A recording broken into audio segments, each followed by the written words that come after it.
Welcome to the Bogosity podcast for the 10th of March 2014, the podcast that gets down from a duck.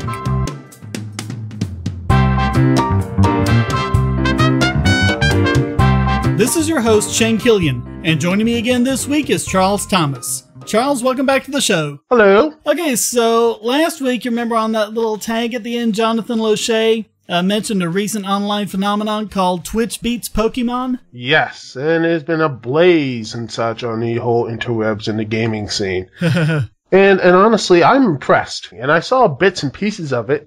It was interesting to say the least. And I just can't wait to see if there's going to be more of these things. Yeah.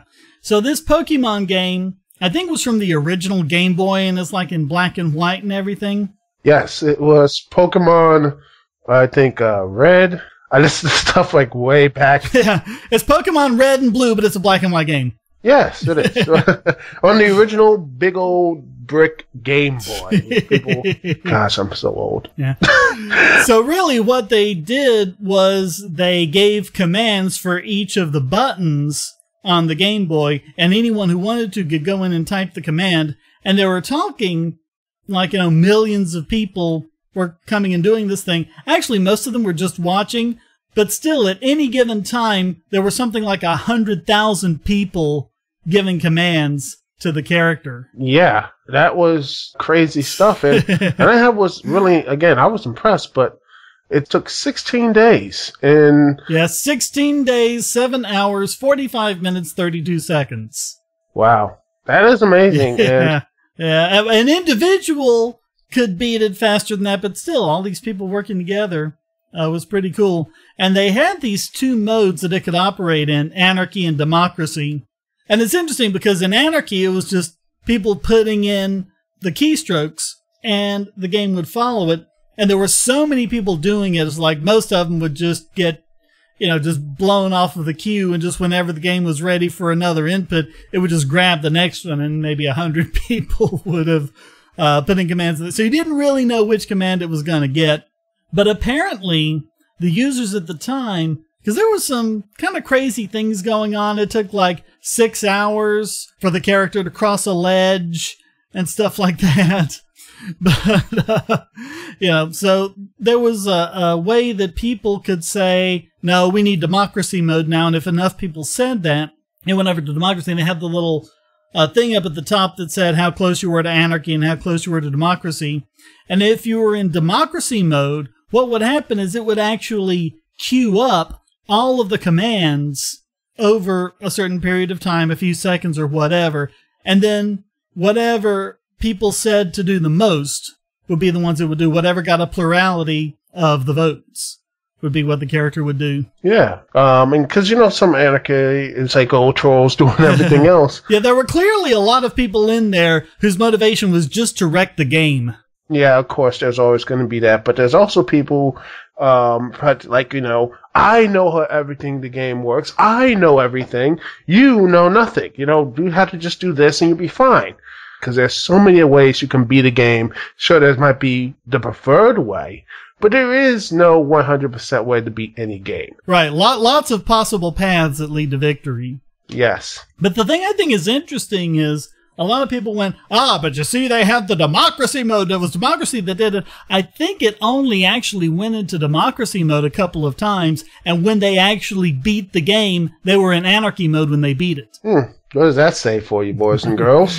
I honestly don't know. My inner Tim Dyson here. but honestly, it does.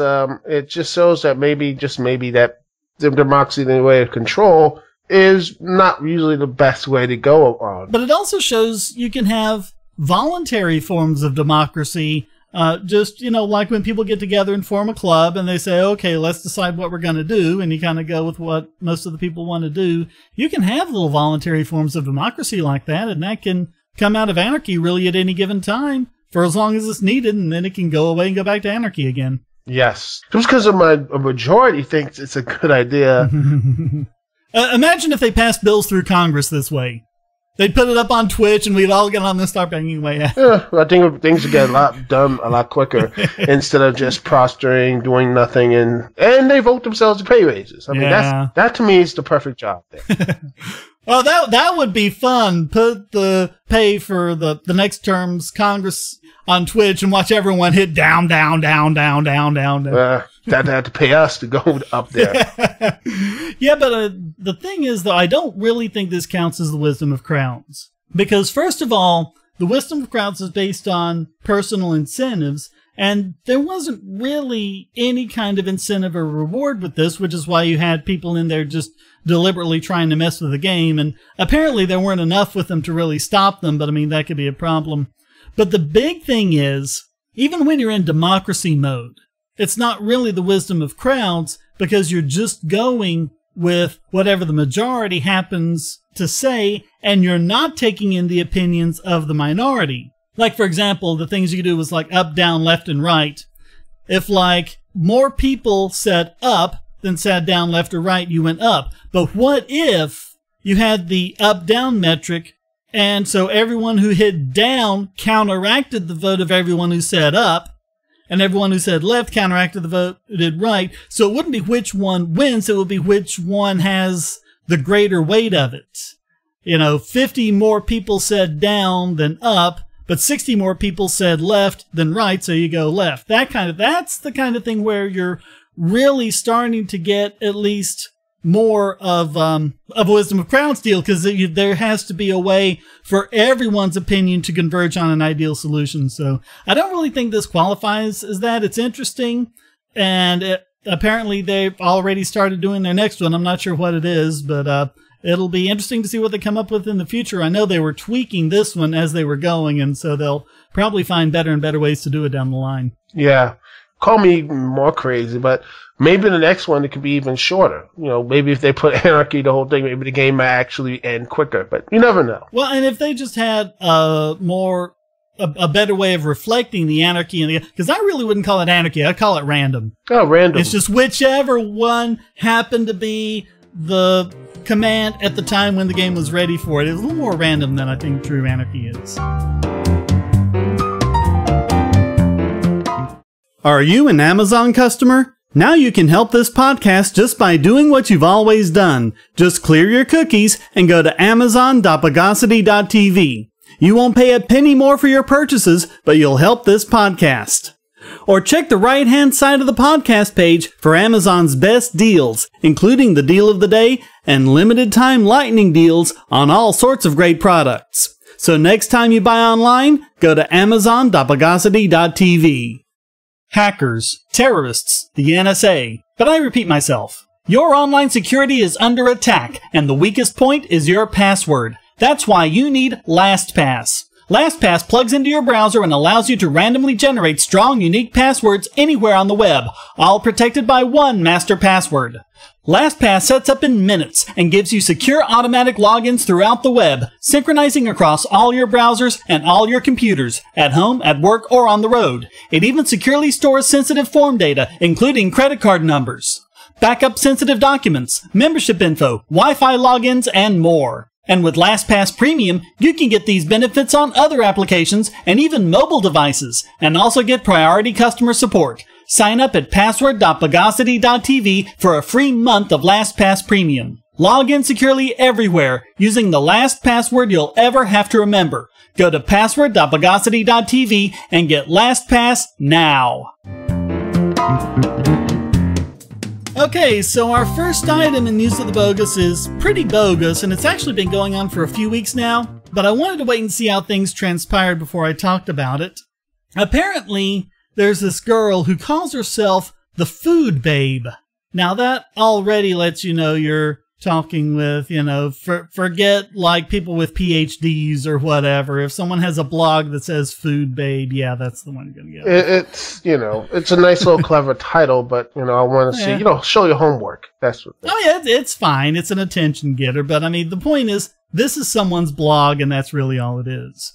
And so she's going on talking about how everyone's talking about how healthy Subway is with their sandwiches, that she's found this horrible ingredient that Subway puts in their bread, and I know I'm going to mangle this pronunciation, but I'm going to pronounce it azodicarbonamide or something like that. Gesundheit. But this is something that basically makes stuff poofy, and it basically puts air in the allows little air pockets to form. And so they use it in the breads at Subway to get them to rise and have that nice little, airy type of yeast bread that we all like. Well, apparently she looked around and found that they were also used to make those poofy little holes in yoga mats. She says, quote, azodicarbonamide is the same chemical used to make yoga mats, shoe soles, and other rubbery objects. It's not supposed to be food or even eaten for that matter, and it's definitely not fresh. Okay, so her claim is this stuff is used to make rubbery stuff, so it must be rubbery. Yeah, that's a claim, but where's your evidence? I say, show your homework. So she goes on, with classic internet fear-mongering, and she's got her little list of bullet points. And the first one is the World Health Organization has linked it to respiratory issues, allergies, and asthma. Well, she actually linked to the World Health Organization's summary of azodicarbonamide, and it's actually not very long. It's just a quick rundown, and I'm just kind of skimming the report here. It says the report cites limited evidence suggesting rapid biodegradation in soil. Azodicarbonamide released to surface waters is expected to partition to the hydrosphere with no significant sorption to particulates. In other words, it goes away pretty quickly. No data on exposure of the general population can be identified. Concerning kinetics and metabolism, limited animal studies of exposure via inhalation and ingestion indicate that substantial quantities remain unabsorbed and are rapidly eliminated in the feces. In other words, if you get some of it in you, it's pretty much going to go straight out. Studies further suggest that most systemic exposure to the breakdown product by urea and not to the parent compound. So what people are getting when they look at the stuff is not the stuff itself, but its breakdown product. Toxicity studies conducted in experimental mammals demonstrate low acute toxicity and no irritation of skin, eye, or respiratory tract. Although azodicarbonamide was found to be a mutagen in bacterial systems, the report found no evidence that this effect would occur in vivo. And so far, we've got a whole lot of nothing. Right? And then it says, no adequate studies of carcinogenicity and reproductive toxicity in animals or humans could be identified, so there's not really any adequate evidence that it messes with reproduction or causes cancer. Okay, and then it says, case reports and epidemiological studies in humans have produced abundant evidence that azodicarbonamide can induce asthma, other respiratory systems, and skin sensitization in exposed workers. Okay, so what they're talking about is like people who work in factories with this stuff, where they're blowing all and it gets in the air and they breathe it in. And what they're really saying is, if you already have asthma or something else, then it can cause it to flare up. So that's why it says it's linked to these issues. But I mean, really, she's talking about it being, blown around in the air and not, in the bread of a Subway sandwich. It's a long word that no one can pronounce. When people don't going to really have the time to look at the information about, the World Health Organization and look and say, by the way, it has no real effects on people. The only people it will affect on is factory workers. But other than that, there's nothing yet. There is absolutely no harm to anyone or anything. There's no harm. But this is, she's just going down the list here. The second one on her list is, when a truck carrying azodicarbonamide overturned on a Chicago highway in 2001, it prompted city officials to issue the highest hazardous materials alert and evacuate people within a half-mile radius. Many people on the scene complained of burning eyes and skin irritation as a result. So that's this big tanker of just pure azodicarbonamide, apparently, saying that a swimming pool of this stuff can cause problems. Therefore, eating a little bit of it in your sandwich, it doesn't really... This hazardous materials alert, that's the standard thing that happens. I was once driving through Gastonia many, many years ago, and there was a Pepsi truck that had just the syrup stuff that the Pepsi's made of, and not like the carbonated water stuff like that, and it overturned and spilled everywhere. And they had all the hazmat people out there, and they had everything closed off, and didn't want people to come into the areas. That's pretty much a standard procedure. It's really a safety precaution more than anything else.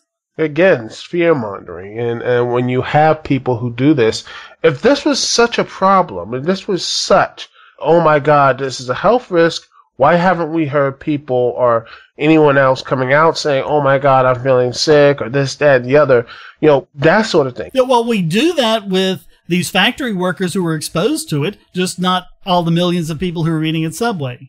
I mean, this is just dihydrogen monoxide all over again. Dihydrogen monoxide is horrible. It's the main component in acid rain, and it's used in pesticides, and it's probably even used to make yoga mats and all sorts of things like that. I wouldn't be at all surprised. And of course, dihydrogen monoxide is water.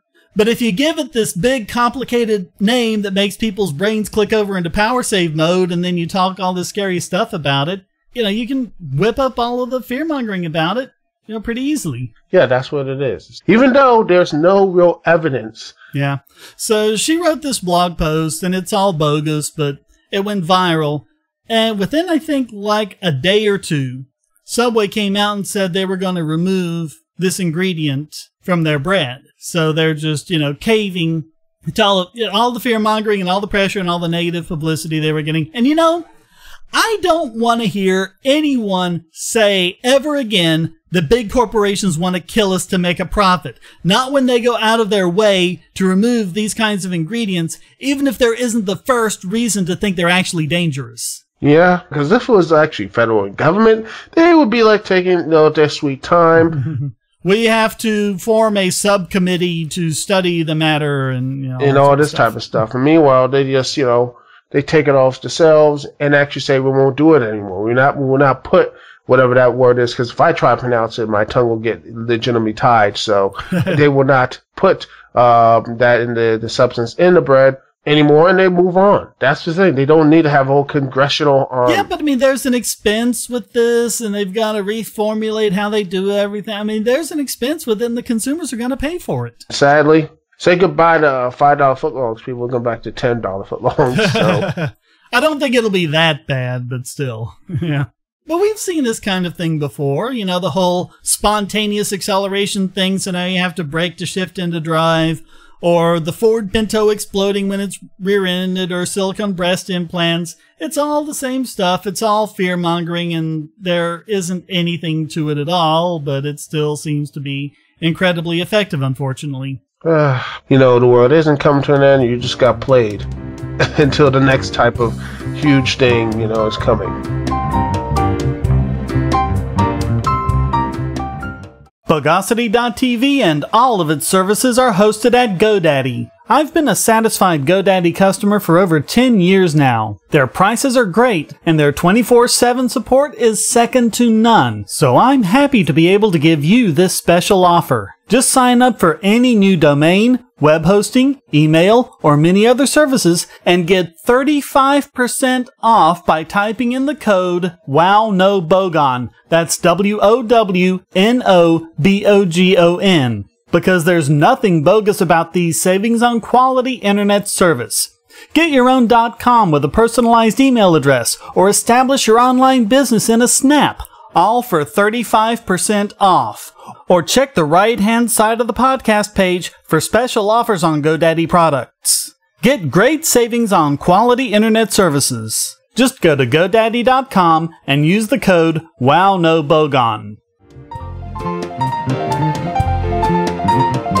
Alright, so now conservatives are getting all up in arms about how the Obama administration is going for unilateral disarmament, and this was their plan all along, and they're cutting defense spending to the bone. Oh, if only that were true. How aren't we the number one? We are like 10 times ahead of other countries. I think if you combine all the other countries together, we still spend more on our military. What is wrong with these people? Right? Is it the Red Scare? They're gonna come back like that's what they're gonna come back like, we got you. See, it was all part of the evil plan, and Obama's an evil Muslim and such, But this is written by Greg Corombos on WorldNet Daily, so that probably tells you most of what you need to know right there. But he says, quote, "The Obama administration is proposing the biggest cuts to the military in generations, and the cuts will further erode already poor military readiness." I would think if we have poor military readiness, it's because of our soldiers being spread all around the world in these stupid little conflicts, or even in places where there are no conflicts. instead of back home being ready to go where they need to go. Yeah, but that's logic, Shane. And they don't think in logic because that might make their thinking parts hurt. Yeah, so it says the U.S. will be in no position to defend national security threats on the scale it has in years. On Monday, Defense Secretary Chuck Hagel announced plans for a $522 billion budget, which is still exponentially higher than the defense budget for any other nation, but the plan also comes for bringing troops to the lowest level since World War II. Okay, so Chuck Hagel is planning a $522 billion defense budget. That's about the same as it was last year. It was around $530 billion, maybe a small cut. But understand, this is just the base defense budget, not the whole of defense spending. Last year, that totaled about $730 billion. And both of those figures should be about the same until 2022 because there's a freeze on budget spending until then. But if they follow this budget freeze, which they don't always do, but it should stay pretty much the same until 2022.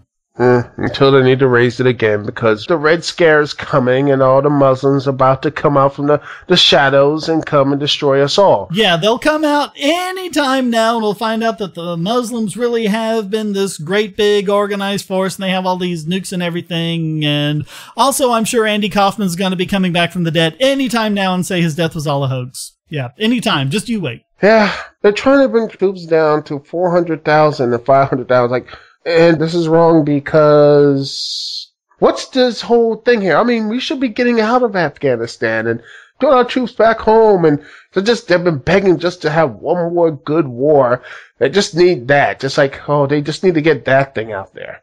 Yeah. But he goes on, this administration still does not have a strategy for how to defeat radical Islam. And they don't even talk about, they took us out of Iraq and what do we find? We find now that the Iraqis are buying weapons from the Iranians. That's a very disturbing thing. They're going to let Iran in the next 2 or 3 years become a nuclear power. I'm very disturbed of this. Blah, blah, blah. Fear-mongering, fear-mongering, fear-mongering. Let's think about this. The height of the Cold War was probably around 1984. And you not only had the Soviet Union, a giant superpower with tens of thousands of nuclear warheads, you also had them arming all these other countries like Afghanistan. Clearly, our defense budget at the time was enough to take care of that. Now the Soviets are gone, and people like this guy are just all, staying awake at night worrying about things like Iran getting one nuke when the only information about that is the same bogus fear-mongering they did to try and convince us that Iraq had WMDs. So anyway, 1984, the U.S. defense budget was $204 billion. Adjust for inflation, and that's about $460 billion in 2014 dollars. And so they're saying that a budget of $522 billion is too small, even though there's no longer a Soviet Union to worry about. They have nothing else. There's no more demons to slay. Shouldn't this be a good thing? Shouldn't they say, yeah, we won. There's no more wars and everything else. We just go back home and build up our, our defenses at home and, that sort of thing. There's no profit in them for it. They need to find the next dictator. Saddam Hussein is the next Adolf Hitler. No, Slobodan Milosevic is the next Adolf Hitler. No, it's this guy. No, it's that guy. We got to stop all these guys. War profiteering. It used to be a bad term. It used to be a negative term to be right there with war profiteering, right? It used to be, but now it's a part of Americana now. It's a part of our economy. It's just more people using their influence to set up these wars that kill and destroy young men and women. And it's sociopathic. That's what it is. Yeah, and of course, the Republicans are the party of fiscal responsibility. Right. Except when it comes to cutting the things they like. They can't get over $500 billion. What? They need what? Is it $1 trillion? $2 trillion? $3 trillion? Is that enough for them? History is written by the winners, and so apparently is economics. That's why there's Liberty Classroom. Probably the best single learning resource for history and economics on the web, Liberty Classroom teaches U.S. history, Western Civ, and economics from actual university professors. There's lots of free material to get you started, including introductory lectures on all these subjects. And when you sign up, you'll get the full site's content for just $99 a year, less than the price of 2 cups of coffee a month. And if you type in the promo code Bogosity in all caps, you'll get your first year for just $88. Lectures are available in both video and audio format, so you can watch or listen to them on your computer, your phone or tablet, or in your car. Learn at your own pace about the subjects you're interested in and become a more effective debater. You'll also get access to lots of supplemental materials and even the professors themselves via the discussion forum and even live video chats. Inform yourself against the myths and propaganda of our society. Visit libertyclassroom.com. And now it's time to divest the assets of this week's biggest Bogon emitter. And it's more Bitcoin bogosity, as Mark Gongloff of the Huffington Post said that Bitcoin is a disaster limited to rich white males. Oh, joy. Don't just love these type of things and presumptions. Those are just fun. Well, and of course, he comes right out the gate and talks about Mt. Gox, and Mt. Gox was a bad thing. I mean, that's really the Bitcoin equivalent of a banking failure. But Mt. Gox really happened because instead of you managing your Bitcoins in your wallet, you gave all your Bitcoins to Mt. Gox and you just kind of trusted them, and that's the problem. But you don't have to do it that way. You don't have to trust an exchange, which I guess is the closest equivalent Bitcoin has to a bank. You just keep it in your own wallet and you can secure your own wallet. To me, I'm rooting for it because we need a bit of competition because the Federal Reserve keeps pumping money into the stock market thinking everything's fine, but it's Wall Street goes completely insane. Yeah, because they made a bubble. Yeah, bubbles. And bubbles are going to burst. And yeah, I kind of miss Bubbles Bernanke. I'm going to have to come up with a nickname for Yellen. Bye-bye, Bubbles. We had fun. All right, so this guy goes on about how almost no women own Bitcoins at all, according to a new online survey, which he says isn't representative, but he says about 93% of the cryptocurrency's users are male. So apparently 7% equals 0%. So like 7% of Americans are Jewish, so there must not be any Jews in America. yeah. But it's interesting because he says the average Bitcoin user is a 32.1-year-old libertarian male. Okay, if no other reason for that being bogus, how do you average a sex? Is the average American male or female? How does that work? That's not really a thing you can average. Yeah, but it says 44% of users describe themselves as libertarian or anarcho-capitalist, and libertarian anarcho-capitalists tend to be white men, other studies have shown. Well, that's nice. Yeah. There's a lot of math that just doesn't stack up. It's not certified. It's not anything else. And heck, an online survey, who knows who's actually putting those things out there? What if someone is actually, an African American who just don't want their real stuff get found out? Again, you don't know. Yeah, why on earth would a minority not want to identify themselves as a minority? Gee, I can't think why. But hey. Basically, he says you need to be rich to afford Bitcoin. Well, now, as we're recording this, Bitcoins are right around $600. I'm looking at BTCE. They have last price $611.5, low of $590, high of $634, so around $600. But you don't need $600 to get Bitcoins. You can get 1/10 of a Bitcoin or 100th of a Bitcoin.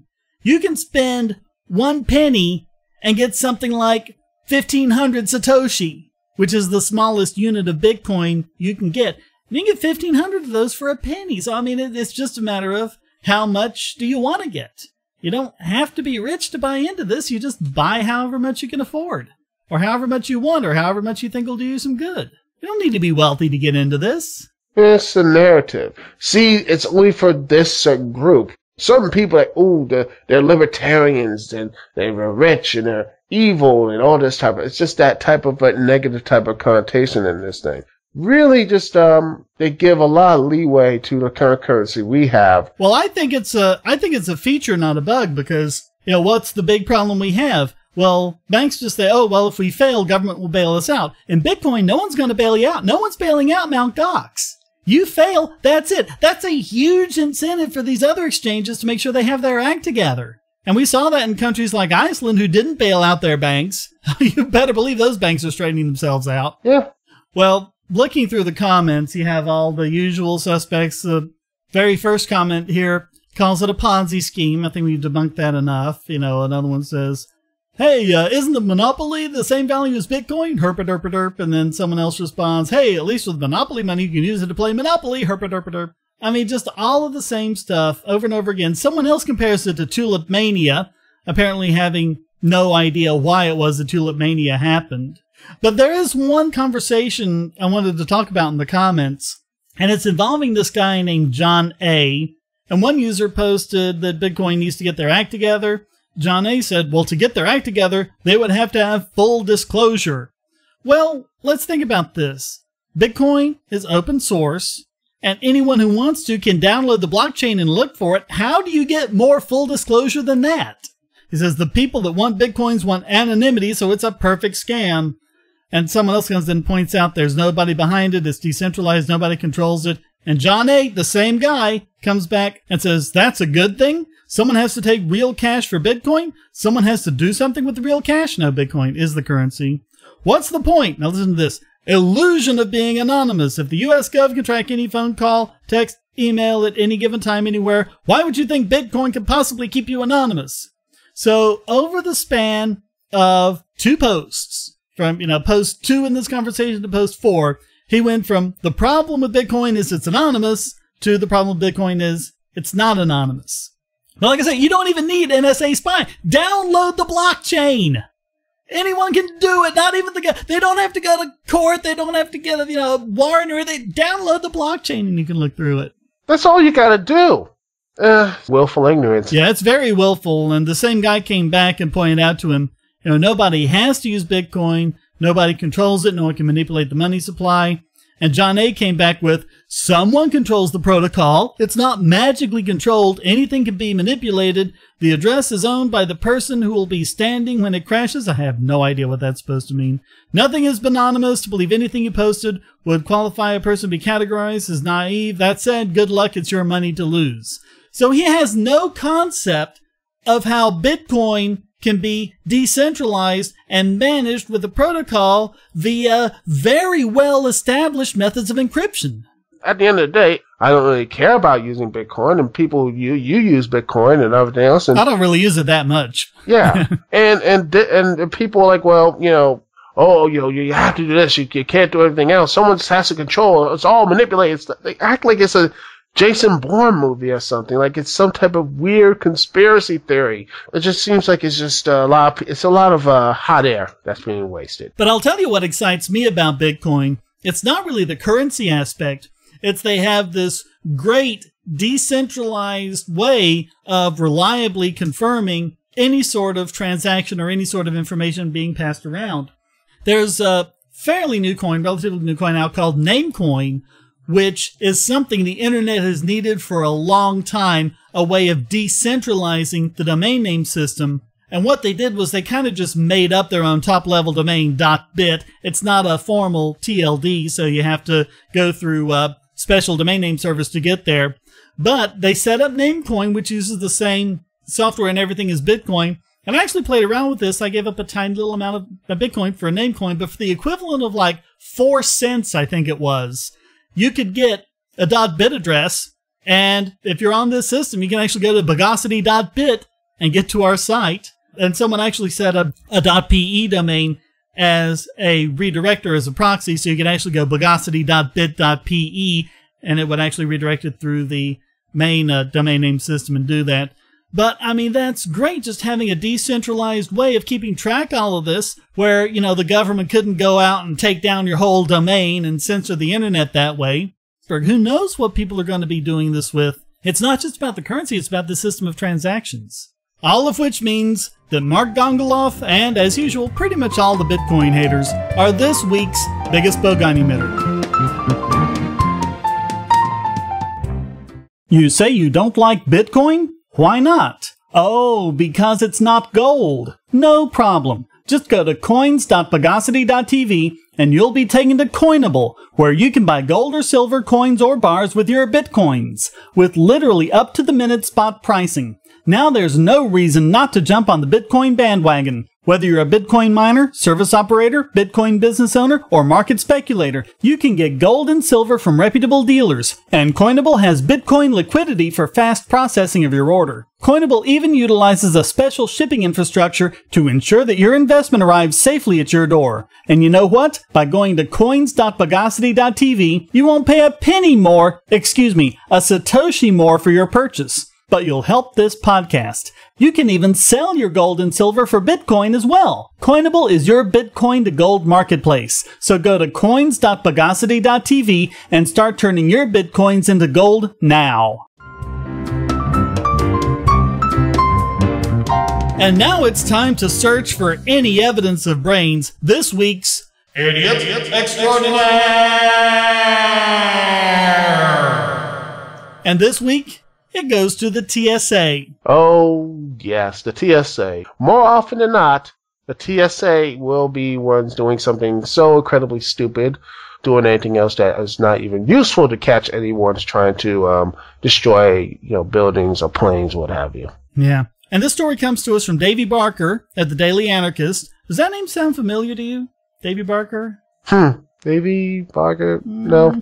He's the guy who did that study of mass shootings and found out that when mass shootings are stopped by an armed civilian, the total dead averages 1.8 as opposed to 14.29 when stopped by the police. Wow, that is interesting. Wow, that is. I need to look that thing up. Yeah, we've talked about that before, but here apparently he was flying around and he had a t-shirt that said Bitcoin, not bombs. And apparently he also had some of those little badges, you can put on yourself that had something about Bitcoins on them, and it was just trying to, raise awareness for Bitcoins. But he was going to the Liberty Forum, and he ran into Bill Buppert of ZeroGov.com and his wife, and they saw this whole thing happen. So this isn't just guy, just making stuff up. He's got people to say, yeah, this happened. So he went through the whole thing about, you go to the TSA screenings, you put things in the gray bins. They pull him over to search him.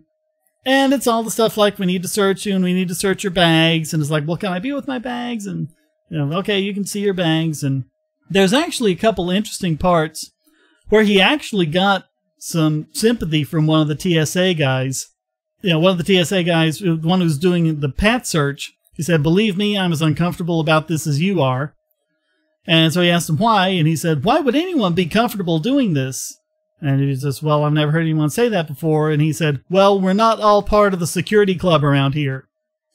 And there's a couple more things like this in the story which kind of bring it home that there's really two groups. There's these guys that are on the power trip and the security track. And then there's people who are just trying to do a job they can until they find something better because they hate groping people all day long. So yeah, but it's a living. And you got to take what you can get in this economy. That's true. Because I don't really blame them for that. But the point is, he got all cleared. I mean, they did the whole thing. They searched him. They searched his bag. He was clear. And so they were coming through all of that. And then there were a couple of men that accosted him. And they asked him where he was traveling to. Was he traveling internationally? And he was like, am I obligated to answer your questions? He said, if you're traveling internationally, you are. So that's kind of a weird catch-22 type thing. A trap. So anyway, he told him that he went through the TSA, he was searched, his bag was inspected, it didn't contain anything dangerous, he's already been cleared, he didn't have anything dangerous, and they asked him, what about Bitcoin? They wanted to know if he had any Bitcoin on him. And he was like, what? And they said, we saw Bitcoin in your bag and we need to check. And so he said, do you have a superior officer? Because I don't think you know what you're talking about. And they said, well, no, we're managers. I said, are you law enforcement? No, we're with the TSA. The other guy who was with him, Bill, kept chiming in and was like, look, Bitcoins are not physical things. They don't have anything tangible in reality. It's a virtual currency. And they kept saying things like he couldn't go out of the country if he was carrying more than $10,000. And he did say that on his, not to them, but he did say in the write-up that that his phone was capable of accessing his account that had 4.2 Bitcoins in it. Of course, he didn't tell them that, but they would have blown his, they would have been like, oh my God, man, we need to do another cavity search or something. This is just this complete insanity. What is this whole Bitcoin? Does it mean he's a part of terrorism or something?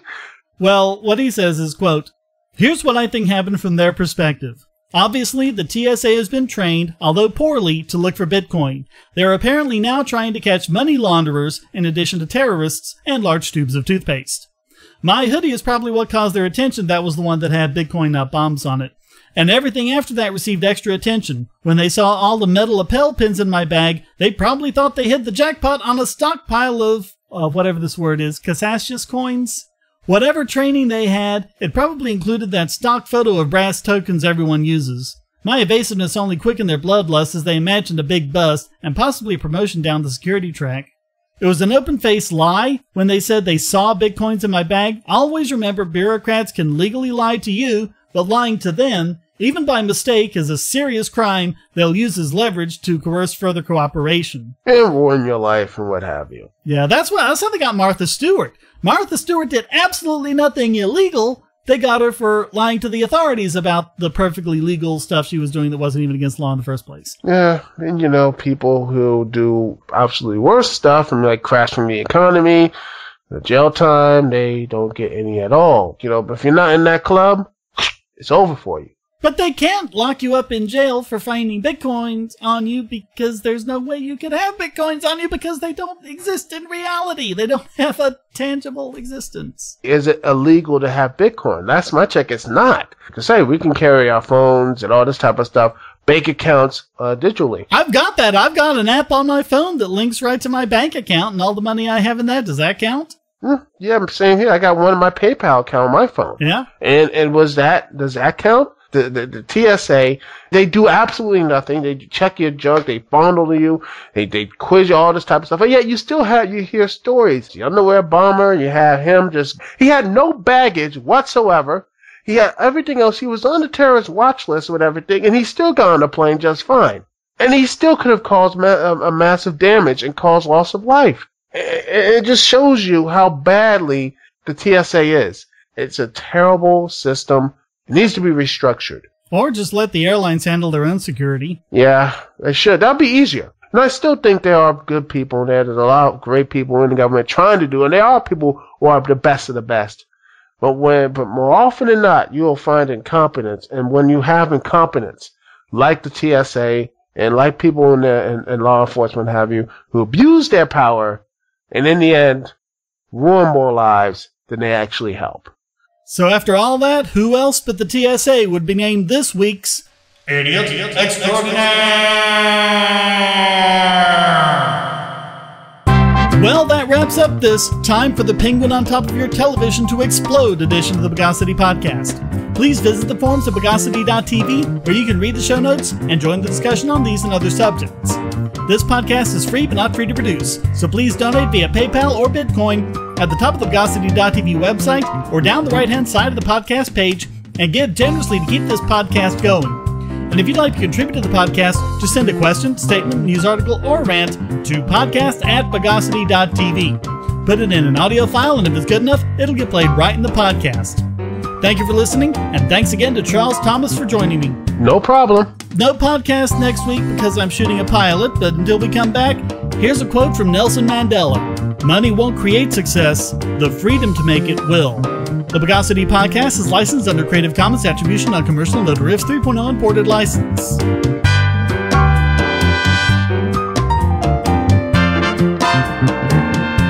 Bogosity.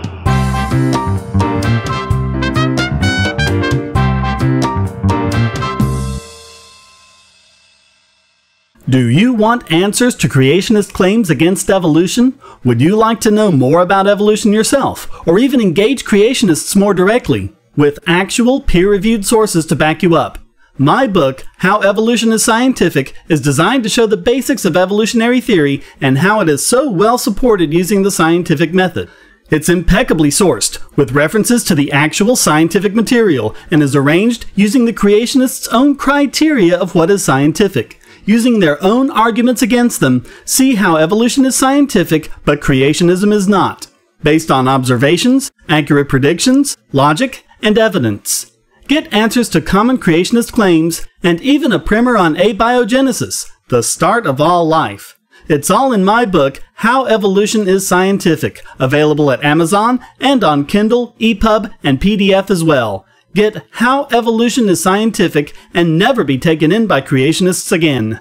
A prediction from me, Duke CT, there will be another TSA screw-up by the next Bogosity podcast.